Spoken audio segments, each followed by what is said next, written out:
Log entry. Day 215. The decoherence array design was not a complicated idea.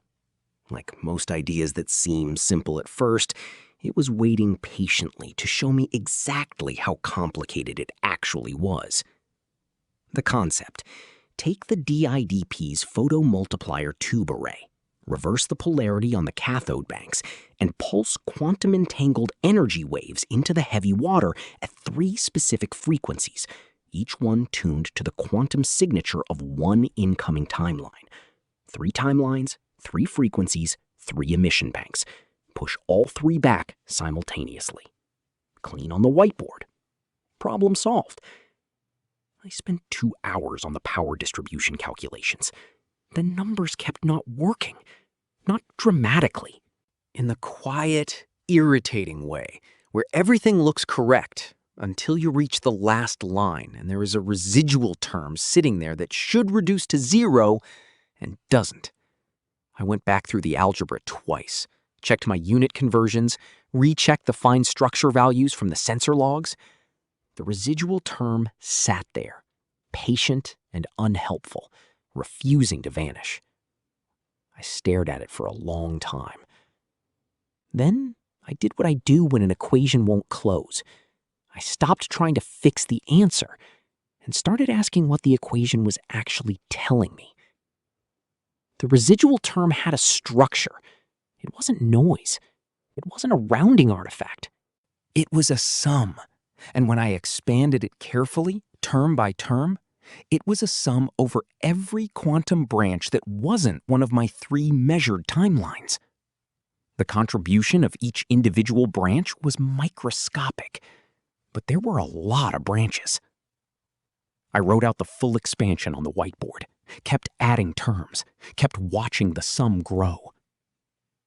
There is an episode of Stargate SG-1, Season 3, where Carter explains the quantum mirror to the rest of the team. She says parallel realities branch at every quantum decision point, every collapsed wave function, every particle interaction, every moment where the universe had to pick an outcome. It picked all of them simultaneously in different branches.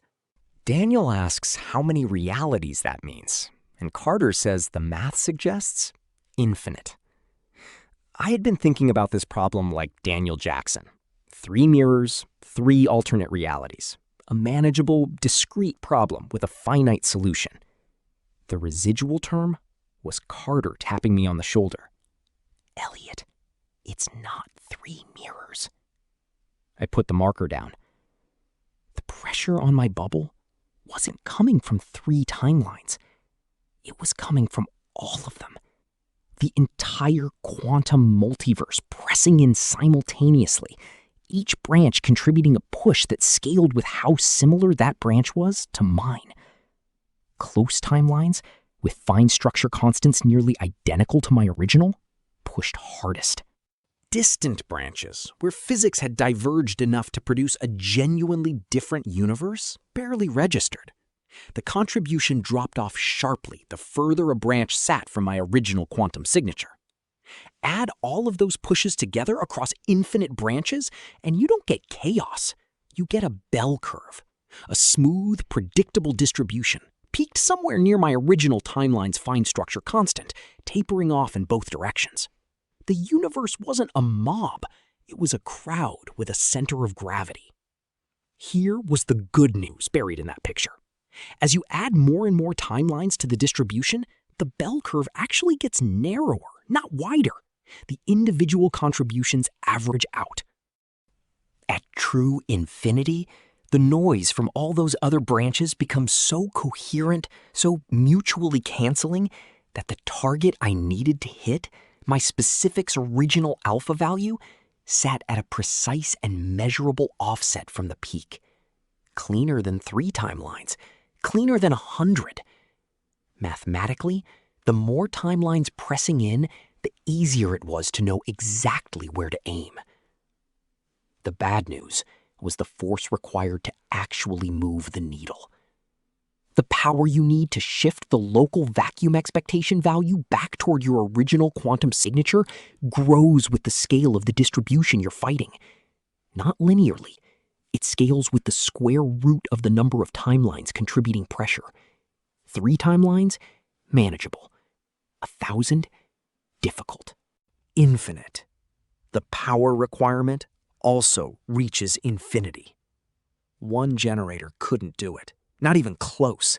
The power requirement was so far beyond what a single geothermal turbine could produce that expressing the deficit in megawatts felt almost quaint. I needed something fundamentally different. Not more power from one source, a different geometry entirely. I thought about Elliot's generator, sitting 380 meters down the flooded tunnel in the adjacent chamber. Same specs, same output. Both of us firing simultaneously from opposite sides of the collapse boundary. 2 sources, opposing sides, same frequency. Not additive, resonant. If we tuned both arrays to my original alpha frequency and fired simultaneously, we wouldn't be pushing against the vacuum distribution from one direction. We'd be exciting a standing resonant mode of the local quantum field itself. Think of it like pushing a child on a swing. One person pushing from one side has to overcome all the inertia alone. 2 people pushing from opposite sides in perfect rhythm put the same total force in, but use the swing's natural motion to amplify the effect. The power required to shift the vacuum expectation value drops dramatically when you're working with the field's resonant frequency rather than fighting it broadside. The timing tolerance was brutal. Microsecond precision across a 380-meter tether with degraded signal integrity between 2 men who were technically the same person and had already demonstrated they couldn't go 5 minutes without disagreeing about something. But it was physically possible, which was more than I could say about the previous plan. I wrote the new approach on the whiteboard in large letters and underlined it twice. Then, the acrylic wall made a sound. Not the deep groan from before, something quieter. A dry tick, like a fingernail tapped against glass from the other side. I turned around. The epoxy repair was failing. The marine epoxy I had packed into the stop holes and spread across the fracture had been sitting in a thermal gradient for the better part of a day, expanding and contracting as the outer surface temperature fluctuated with the reality boundary's heat flux. It had started to delaminate. A thin line of white was reappearing along the original fracture, and at the lowest stop hole, a bead of heavy water the size of a shirt button was forming on the inner surface. I watched it for a second. Then I went to get the drill. The stop hole had widened slightly as the epoxy shrank away from the edges, which meant the stress concentration had returned, which meant the crack was live again and propagating at the microscopic level. I needed new stop holes further along the fracture's leading edges ahead of where it had grown, before the pressure differential decided to do the job for me in a much less controlled fashion. I pressed the bit against the wall and squeezed the trigger and tried not to think about how every second I spent doing this, I was not finishing the array calculations. 12 minutes. 2 new stop holes, fresh epoxy, a square of fiberglass mesh tape pressed over the entire repair for good measure. I stood back and looked at it. It held. For now. I went back to the whiteboard, to the new plan, to the timing calculations for a 2-generator resonant excitation of the local quantum vacuum. To the fundamental problem of Elliot, 380 meters away down a flooded tunnel, on a comm line that had been dead since 0347. I sat at the console and looked at the tether signal indicator.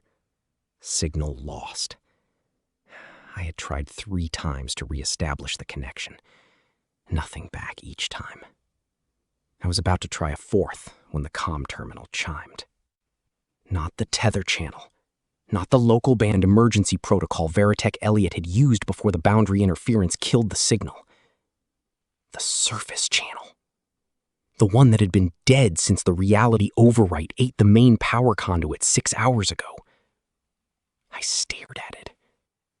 The surface channel requires a physical connection. The copper conduit running up through 2 miles of mine shaft had been overwritten out of existence by a timeline where this section of the mine was abandoned decades ago. There was nothing to carry a signal on. There was physically and literally no wire. The terminal chimed again. Someone was calling from the surface, through infrastructure that no longer existed, in a timeline where my lab was not supposed to be here. I picked up the headset.